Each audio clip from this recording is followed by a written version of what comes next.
नाज़रीन, इस वक्त एक बड़ी खबर सामने आ रही है। इलाहाबाद हाई कोर्ट में वाक़ मस्जिद को मुनहदम किए जाने का मामला। सुप्रीम कोर्ट ने मस्जिद इन्हदाम पर लगाई रोक। सुप्रीम कोर्ट ने मस्जिद को असल हालत में कायम रखने का दिया हुक्म। सुप्रीम कोर्ट के फैसले पर मस्जिद इंतजामिया ने किया खुशी का इजहार। इलाहाबाद हाई कोर्ट ने मस्जिद को मुनहदम करने का दिया था हुक्म। हाईकोर्ट मस्जिद में 30 बरसों से हो रही है नमाज।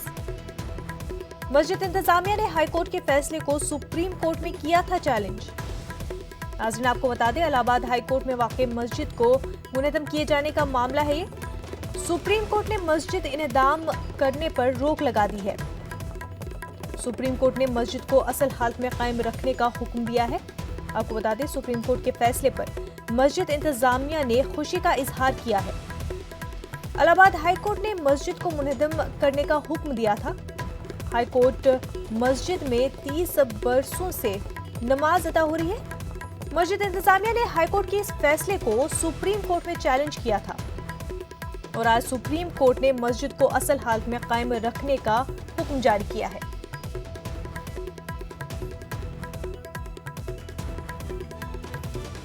हमारे साथ हमारे नुमाइंदे मुश्ताक आमिर इस वक्त जुड़ चुके हैं। मुश्ताक, आपसे जानना चाहेंगे कि सुप्रीम कोर्ट का फैसला आ चुका है, क्या कुछ अपडेट्स है?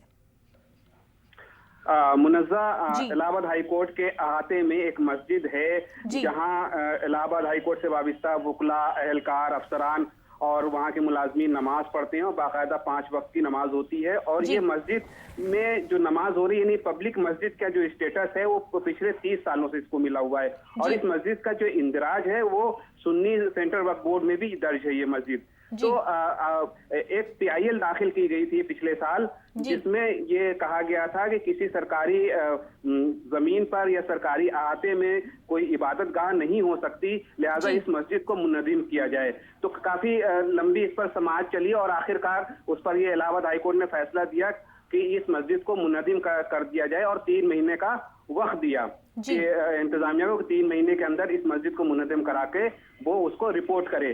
तो जाहिर है मस्जिद इंतजामिया के लिए एक बहुत बड़ी बात थी, बहुत सदमे की बात थी। तो उन्होंने इस फैसले के खिलाफ सुप्रीम कोर्ट का रुख किया और सुप्रीम कोर्ट ने इस फैसले को चैलेंज किया और इस बुनियाद पर किया कि चूंकि ये मस्जिद काफी पुरानी है और यहाँ पर 30 सालों से पब्लिक स्टेटस के साथ यहाँ नमाज हो रही है, लिहाजा इस मस्जिद को मुनहदम नहीं किया जा सकता। दूसरी दलील ये थी कि सुन्नी सेंट्रल वक्फ बोर्ड में इस मस्जिद का इंदराज है और बाकायदा इस मस्जिद के ताल्लुक से जो टैक्सेस हैं वो अदा किए जाते रहे, बिजली के टैक्स, पानी का टैक्स और जो हाउस टैक्स वगैरह की जो चीजें होती हैं वो सारी चीजें वो सब अदा की जाती रही। तो लिहाजा इस मस्जिद को नहीं गिराया जा सकता।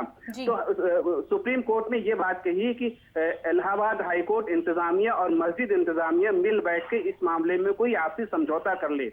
लेकिन इलाहाबाद हाई कोर्ट के सामने जब मस्जिद इंतजामिया के लोग गए और उन्होंने कहा कि हम आपके दरमियान कोई समझौता हमारे आपके दरमियान हो जाए, तो वो हाईकोर्ट इंतजामिया ने किसी तरह का समझौता करने से इनकार कर दिया। ये